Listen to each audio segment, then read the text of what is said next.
Noah, narinig mo bang narinig ko? Mukhang gising na yatang daddy mo. Halika, pasok na tayo sa loob ng makapag-good morning na ikaw sa daddy. Kausap na ni Britney sa kanyang anak. Tagal lang makapasok si na Britney sa loob ng bahay dahil pinalakad niya ang anak. Naging mabagal ito kung kaya naman pagpasok nila sa kabahayan ay hindi nila naabutan si Kenji. Pumasok na po sa trabaho, Madam Britney. Hindi po ba siya nagpaalam sa'yo? Umiling si Britney. Napuno ng pagtataka ang kanyang mga mata. Hindi niya maintindihan kung bakit hindi nagpaalam si Kenji, gayong okay na okay naman sila nang nagdaang gabi. Hindi eh.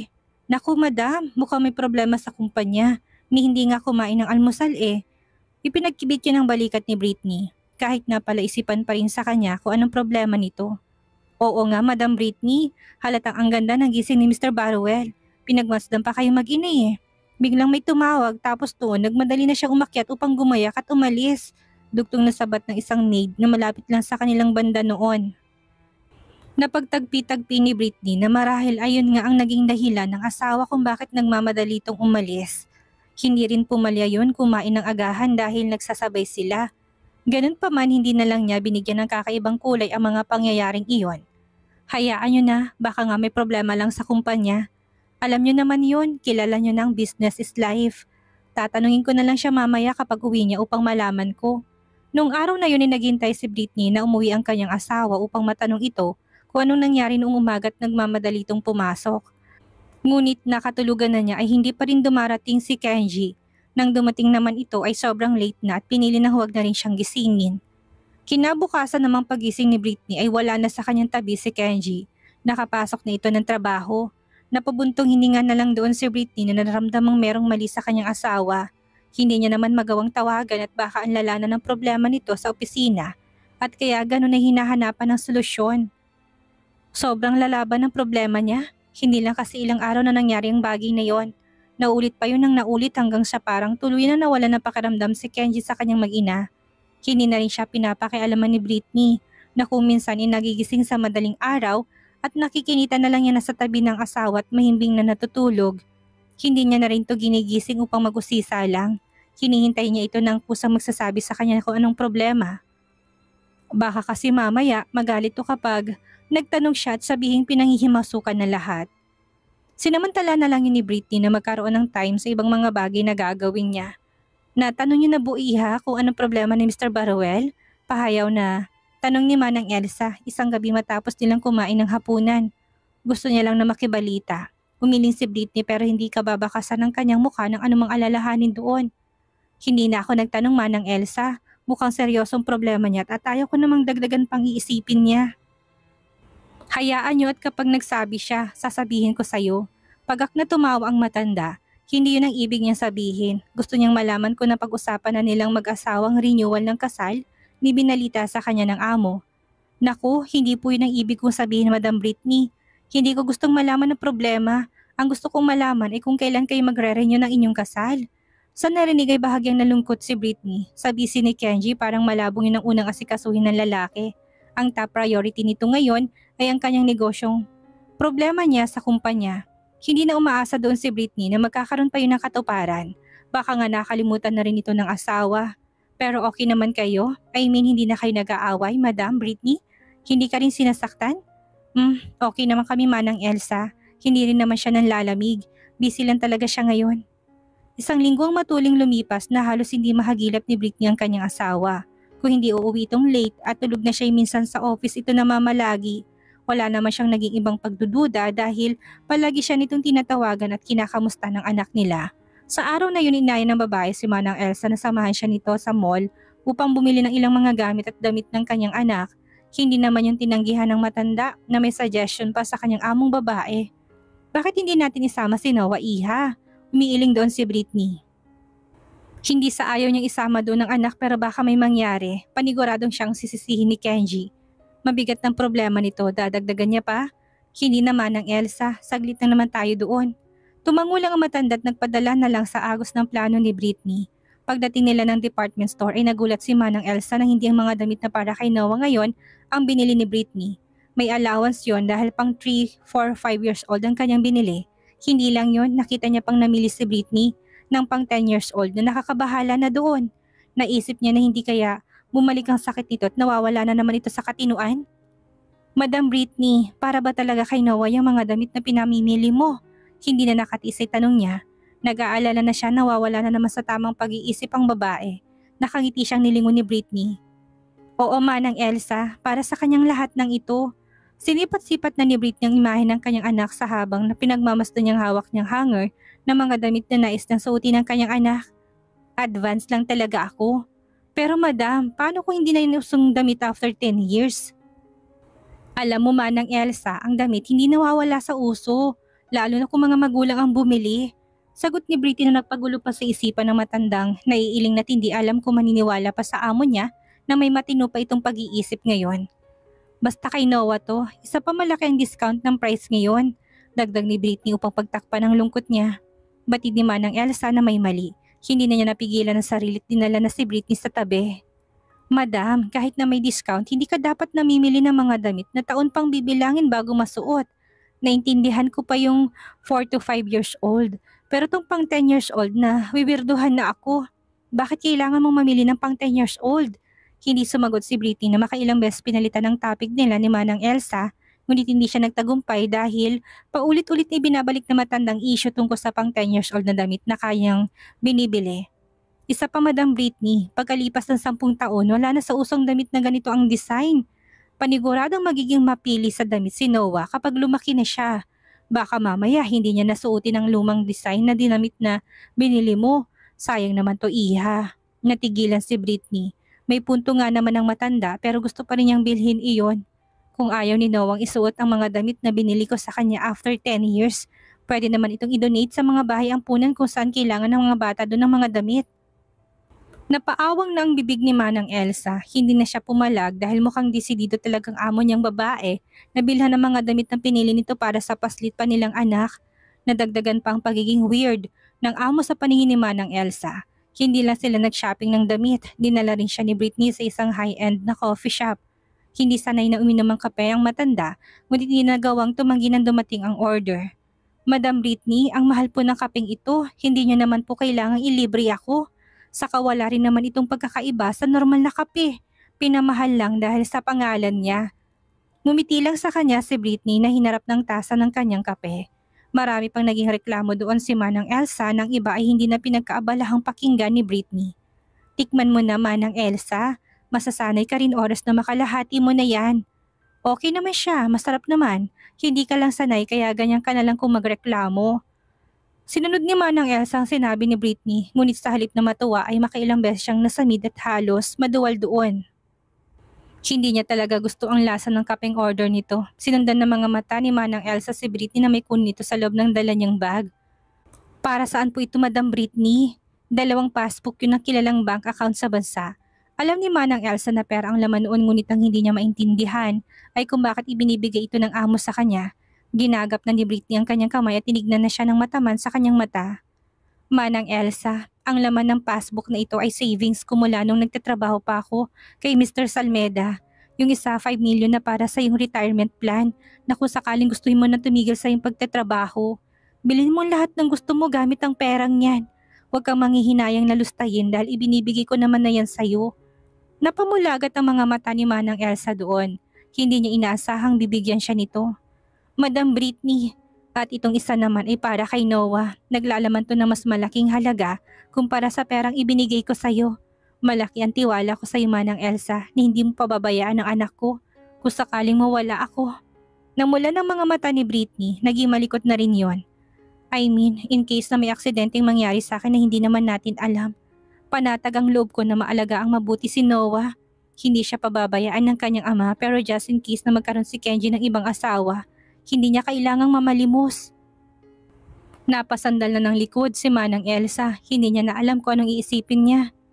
Madam Britney, huwag kang magbiro ng ganyan. Aalis ka ba? Akala ko ba okay na kayo ni Mr. Barruel? Aalis ka ba? Saan ka pupunta? Hindi ko matatanggap ang perang niyang iha, hindi. Mariing-iling ng matandang itinulak na pasulong ang 2 passbook na ibinibigay niya. Manang Elsa, hindi mo pwedeng iwan ang anak mo. Isipin mo mangyayari kapag nawala ka sa tabi niya. Malulungkot siya. Mainggit sa mga batang kagaya niya na merong ina sa tabi nila. Kung kaya naman tigilan mo na yung iniisip mong iiwanan mong anak mo't lalayas ka. Manang Elsa naman, wala akong ibang ibig sabihin. Gusto ko lang magpahagda ng, ang ano Madam Britney, ang pag-abandona mo sa anak mo? Nasa bansa ka na, ano pa bang problema? Okay na rin naman kayo ni Mr. Barrowell, hindi ba? Magre-renew na nga kayo ng vow. Madam Britney naman, padyak pa ng paa ng matanda upang ipakita doong nararamdaman niyang labis na frustration ngayon. Sa nangyaring iyon ay parang mauubusan na ng oxygen sa katawan niya si Britney. Hindi niya na alam kung ano pang irarason niya sa matandang kasambahay na paniguradong magkakaroon na ng haka-haka. Nakipagsukatan siya ng tingin sa matanda na punong-puno ng katanungan ng mga mata. Sa huli siyang nag-iwas ng mata at pinili na lang na huwag na makipagtalo pa sa matanda. Hindi rin naman siya nito maintindihan kahit na anong paliwanag ang gawin niya. Hindi nito mauunawaan ang pakiramdam na gusto pa niyang manatili ng matagal pero katawan na niya naman ang kusang sumusuko sa laban niya. Madam Britney, hindi mo iiwan ang anak mo. Kinakailangan malaman ito ni Mr. Barrowell para malutas niyong lahat ng inyong problema. Kailangan niyong pag-usapan ang problema at hindi ito tinatakasan. Mariing iniling ni Britney ang kanyang ulo. Hindi siya sang-ayon sa gusto ng matanda. Ayaw niya malaman ni Kenji ang anumang pinag-usapan nila. Paniguradang magkakaroon na naman sila nito ng hidwaan. Manang Elsa, hindi mo pwedeng sabihin kay Kenji ang tungkol dito. Marami pa sanang nais na sabihin si Manang Elsa pero natigilan siya sa kakaibang tono ng boses ni Britney. Pilit na inilagay ng matanda ang passbook na nasa kamay niya sa loob ng bukas na bag ng kanyang amo ngunit maring pinigilan siya ni Britney doon. Patuloy na iniling ng matandang babae ang ulo niya ngunit hindi yun pinakinggan ni Britney na determinado sa mga naunang plano niya. Hindi niya yun babaguhin. Madam Britney, alam niyo pong malaki ang respeto ko sa inyo at mahal kita. Pero pasensya na, hindi ko pa rin talaga matatanggap ang binibigay mong pera. Pinaghirapan mo sa akin. Gayon din ang iniatang mong responsibilidad ko kay Noah sa hinaharap. Masyado na ako matanda kung kaya hindi ko na yun maipapangako sa iyo magagawa ko pa. Kung gusto mo kay Mr. Barrowell mo ibigay at ipagkatiwala. Sa asawa mo, Madam Britney, huwag sa akin, huwag sanang sumama ang loob mo sa akin pagtanggi sa iyo. Hindi pwedeng malaman to ni Kenji, Manang Elsa. Ang bagay nito ay dapat na sa pagitan lang nating dalawa. Napakurap-kurap na si Britney na medyo natataranta na. Kung malalaman yun ng asawa, mawawalan din yun ng katuturan at silbi. Ang ibig kong sabihin ay ang tungkol sa passbook na binibigay ko sa'yo. Habang patuloy na nagtatalo sila ay nahulog na sa lupang handbag ni Britney na hindi inaasahang mabitawan niya. Sumambulat ang lahat ng laman noon, kabilang ng mga gamot niyang iniinom para sa hindi niya inaasahang biglang pananakit ng ulo. Walang pakundangang kumalat ang mga yun sa sahig. Naubusan ang sasabihin ng matandang babae. Papalit-palit ang tingin sa sahig at sa mukha ng among ng mga sandaling inay na mumutla na. Napalunok na sunod-sunod sa nangyari si Britney. Huli na ba siya? Booking na ba ng matanda na may malubha siyang sakit kaya ganun ang kanyang inaasta? Madam Britney, para saan ang mga gamot na ito? Pigil ang hiningang tanong ni Manang Elsa na dumampot pa ng isang piraso upang basahin lang ang pangalan na nasabing gamot.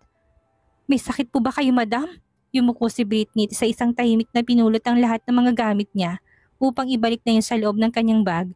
Wala siyang planong sumagot. Nagkunwari siyang walang katanungang narinig. Pinalagpas niya ang mga katanungan sa kabilang tenga. Nang makita naman yun, inatataranta na rin doon siyang tinulungan ni Manang Elsa na napalingon na sa kanilang paligid. Nakaagaw na kasi ang komosyon nilang dalawa ng atensyon ng ibang mga taong naruroon. Panay ng sulyap sa kanila ng mga iilan habang nagbubulungan ng mga bagay na hindi nila magawang maintindihan nang dahil sa kanilang distansya. Pasensya na po, Madam Britney. Hindi ko sinasadyang matapon ang laman ng iyong bag. Naintindihan ko, Manang Elsa, wala kang dapat na ihingi sa akin ng pasensya. Walang buhay na sagot ni Britney sa matanda na binalot na ng sobrang pagkakonsensya. Madalas na manakit ang ulo ko kung kaya naman may mga painkillers akong baon dito. Normal na painkillers lang at gamot sa sakit ng ulo to. Ang kaibahan lang ay branded. Explain niya kahit na hindi naman siya inito hininga ng explanation doon. Napatango ng matanda na kaagad naniwala sa dahilan ng amo. Hindi man lang ito nagduda na katiting sa babae. Normal lang sa tao. Batid niya rin na sobrang healthy nito dahil sa alaga ito ng asawa niya. Yung tipong may konting mali lang sa kanya ay kaagad na nagpapatawag to ng doktor para tingnan siya. Madam Britney, narito ka na ba sa bansa at may payapat tahimik na pamumuhay? Kasama ang iyong mag-ama. Maganda na rin ang takbo ng relasyon niyo kay Mr. Barrowell. Ang tanging masasabi ko lang ay alagaan niyo sanang mabuti inyong kalusugan para sa iyong anak na magiging masaya kayo kung buong pamilya. Maniwala ka sa akin. Ang higit na magiging masaya sa inyo hindi lang ikaw, kung hindi ang anak ninyo. Ganun pa man ang litanya ng matanda. Medyo nagkakaroon na siya ng kutob na may tinatago ang amo. Kung ano man iyon, hindi na niya hinahangad na malaman pa at sabihin ito sa kanya ni Britney. Kilala niya ang babae. Oras na hindi ito makayanan kung ano man ang inililihim nito, siya nang magkukusang magsabi. Huwag kang mag-alala, Madam Britney. Hindi ko ipaparating kay Mr. Barrowell na nangyaring bagay nito sa Yod. Hindi ko rin babanggitin sa kanya ang tungkol sa maraming baon mong painkiller sa ulo. Kung gano'n ay maraming salamat, Manang Elsa. Tugon ni Britney na hindi umabot ang ngiti sa mata. Inulit ni Britney ang request niya sa matanda tungkol sa passbook niya. Nagbabaka sakaling papayag na ito sa anumang hinihiling niya. Ilang beses man niyang tinanggihan iyon ay iginit pa rin ni Britney na itabi niya ito. Siya lang ang taong mapagkakatiwalaan niya ng bagay na yon. Bukod kuno sa kanya ay wala ng iba pa. Ganito na lang, Madam Britney, para matapos ng usapan natin tungkol sa passbook mo. Sa ngayon ako na muna magtatago nito pero tandaan mo na hindi ko pa rin tinatanggap ang request mo na gagawin ko sa perang naipon mo. Hindi ko to gagamiting retirement plan gaya na sabi mo sa akin kanina. Anytime ay pwede mo siyang kunin sa akin.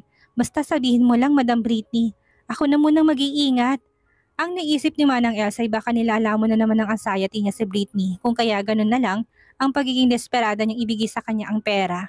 Hindi lingid sa kanilang history na sakit nito na kung minsan ay nakakalimot na alam nilang bunga ng sobrang stress nito. Hindi lang yun, baka naguguluhan din ng amo niyang babae. Safe nga naman ang pera nito kapag nasa ibang tao yun. Maraming salamat sa pagtanggap, Manang Elsa. Tatanawin ko itong malaking utang na loob. Hindi rin naglaon ay lumabas na rin silang dalawa na naturang coffee shop at nagpatuloy sa kanilang paggalugad sa buong mall. Nagtitingin kung may mga gamit na pwede pang bilhin para sa kanyang anak. Habang naglalakad sila, hindi tinanggal ni Manang Elsa ang kanyang mga mata kay Britney. Doon niya napansin na parang may kakaiba sa kilos nito. Hindi sign ng depress ito, iba pa doon ang nakikita niya. Madam Britney, wala ka namang malubhang sakit, hindi ba? Bagamat nagulat ay nilingon na siya ni Britney at saka umiling. Wala, sobrang healthy ko nga. Gabi na nang makauwi sila, punong-puno ng mga gamit ni Noah ang likod ng kanilang dalang sasakyan. Kinailangan pang tumulong ng ibang kasambahay upang maibabat may ipasok sa loob ng silid ni Noah ang mga pinamili ni na Britney. Hindi naman nagtataka ang mga maid, nakangiti lang silang sumunod sa malakas na pagmamando ng utos ni Manang Elsa. Huwag niyong idiretso sa cabinet, kailangan malabhan na munang mga yan bago ko ilagay doon. Paalala pa ng matanda sa kanila habang binabantayan ng mga kilos nila. Dere-derecho namang pumasok sa loob si Britney. Sumalubong sa kanya si Noah nakakatapos ng kumain ng mga sandaling iyon. Binuhat niya ang kanyang anak at mahigpit na niyakap din ito. Kamustang uniko iho ng mami? Anak, ang dami kong pinamiling damit sa'yo. Suotin mo yun ha? Kapag kasya na sa'yo, hindi ko na mahintay na makitang suot mong lahat ng iyon. Isinayaw-sayaw pa ni Britney ang anak na tanging malakas na hagik-hik ang ibinibigay sa kanya. Sama ka sa room? Magpapalit lang ng damit ng mami tapos maglalaro tayo, okay? Tinahak ni Britney ang papunta ng hagdan habang karga pa rin ang kanyang anak. Ilang panahon pa't hindi na kita makakarga.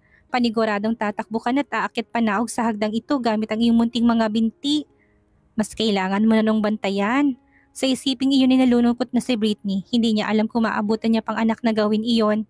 Sabi naman ng doktor sa kanya ay makakaya pa ng dialysis at transplant ang sakit niya. Kaya lang sino naman ang may magandang loob na magbibigay noon sa kanya. Hindi niya alam. Wala siyang idea kung meron pa nga bang magmamalasakit na bigyan siya ng kidney. Kung ano man ang magiging outcome ng laban niyang iyon, matiwasay niya itong tatanggapin. Saglit lang Noah ha, bibihis lang ang mommy. Kausap niya sa anak na paupuin nilapag niya sa ibabaw ng kanilang kama. Maglalaro tayo sa room mo hanggang mapagod ka. Sa harap na ng bata si Britney nagpalit ng kanyang damit. Hindi niya inalis ang kanyang mga mata sa kanya habang ginagawa iyon at baka bigla itong mahulog. Medyo mataas pa naman iyon. Gaya ng kanyang plano, matapos na magbihis ay pumunta sila sa silid ng kanyang anak kung saan nakatambak sa isang sulok ang mga pinamili niyang mga damit ng bata. Nang mapagod si Noah at painumin na ng gatas ng kanyang yaya, ay hindi nagtagal ay nakatulog na rin ang anak. Hay, mukhang kailangan ko na rin magpahinga. Ani Britney na nag-inat ng mga makitang mahimbing ng tulog ng anak sa kanyang kama. Ubos na nito ang gatas na iniinom niya. Ngumiti lang ang yaya ni Noah at kapag daka ay tumango. Sa mga sandaling iyon, hindi pa umuwi si Kenji. Kinuha ni Britney ang yarn na kanyang binilit pagkatapos ay pumunta na ng silid. Matapos na mag-half bath ay naramdaman niyang agarang pagsakit ng kanyang ulo. Uminom na kaagad siya ng gamot na hindi nagtagal inagawang ibsan ng sakit ng ulo niya. Inihiga niya rin iyon at saglit na ipinikit ang kanyang mga mata. Nang maramdamang okay na ulit siya ay tinungo niya ang sofang nasa kanilang silid. Nagsimula siyang mag-knit ng scarf na ibibigay niya kay Noah. Nais niyang matapos iyon as soon as possible na para sa anak. Anong oras kayo uuwi si Kenji? Out of the blue ay tanong niya na matapos sumikab at sumulyap sa orasang nasa gilid ng kanilang kama. Mag-aalas 10 na eh. Overtime ulit? Halos mapaigtad si Britney nang tumunog ang kanyang cellphone at rumihistro doon ang pangalan ng iniisip na asawa. Dali-dali niya yung sinagot. Paniguradong may kailangan ito. Kenji? Han, kumain ka na? Tapos na. Pauwi ka na ba? Hindi pa. Baka maya-maya pa. Napakulot ang noo doon ni Britney. Binitawan niyang yarn sa kanyang kandungan. Bakit? May dinner banquet kaming pinunta ni Caroline. Bigla kung kaya hindi kita naisama. Tumangutang ko si Britney kahit hindi naman siya nakikita ang asawa. Ayos lang, lumabas din kami ni Manang Elsa kaya medyo pagod ako.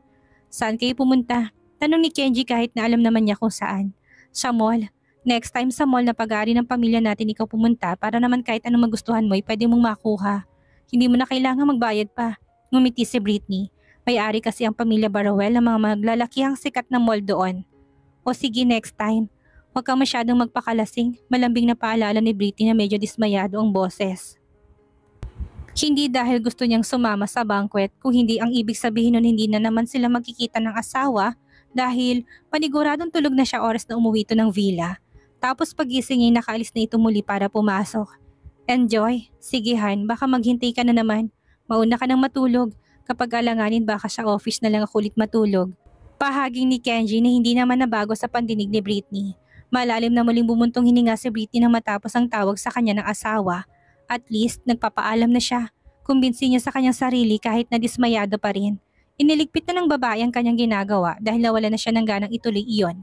Matapos ito'y pagod ng katawan at walang energy nahiga na siya sa kama.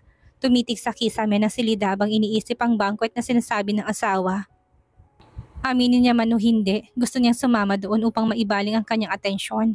Kapag nawala na siya, palagi pa rin bang pupunta ng banquet ang kanyang asawa? Malamang, lalo pat naging malaya na siya. Gusto ko na sabihin ang sakit ko pero sobrang busy niya naman. Paano ko pa isisingit yun? Nang gabing iyon sa banquet na pinuntahan ni Kenji at Caroline ay nakabangga niya si Monica. Matagal na panahon na nung huli silang magkitang dalawa. Nasa Paris pa sila. Hindi alam ni Kenji na umuwi na rin pala ng bansa ang babae. Hindi niya naman masabing sinusundan siya nito. Ang mundo ng mga negosyante ay laging puno ng lahat ng ori ng erotikong chismis. Hindi nakaligtas na mabalitaan ni Kenji na si Monica ay nakipag-hook up ngayon sa isang napakayamang malalaki. At ang binata na iyon ay mahal na mahal siya at gusto pa siyang pakasalan. Hindi naman yun nakaapekto kay Kenji. Masaya pa nga siya para sa babaeng ito. At least, hindi na siya nito hahabulin at guguluhin dahil may iba na rin itong pinagkakaabalahan. Nang gabing iyon ay kasama ni Monica ang mayaman na iyon sa naturang banquet. Bagay sila, nilingon ni Caroline ang tinutukoy ni Kenji na nasa gilid lang niya. Maliit siyang ngumiti. Dapat po pala isinama niyo ngayon dito si Mrs. Barrowell, sir. Oo nga kaso last minute na nang matanggap natin ang invitation. At isa pa, pagod din siya. Nang magtamang mga mata ni na Kenji at Monica ay naging malungkot ang ekspresyon ni Monica.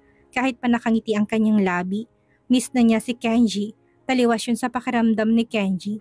Para sa kanya tapos ng relasyon nila ng babae. Wala na siyang pakialam pa dito. Ginawa niyang mga bagay sa isang hindi desenteng paraan na halatang hindi rin matanggap ni Monica. Ni hindi pa nga rin sila bumati sa bawat isa kahit na nagkasalubong. Kilala si Kenji na lalaking kasama ni Monica. Kaya tumango lang siya.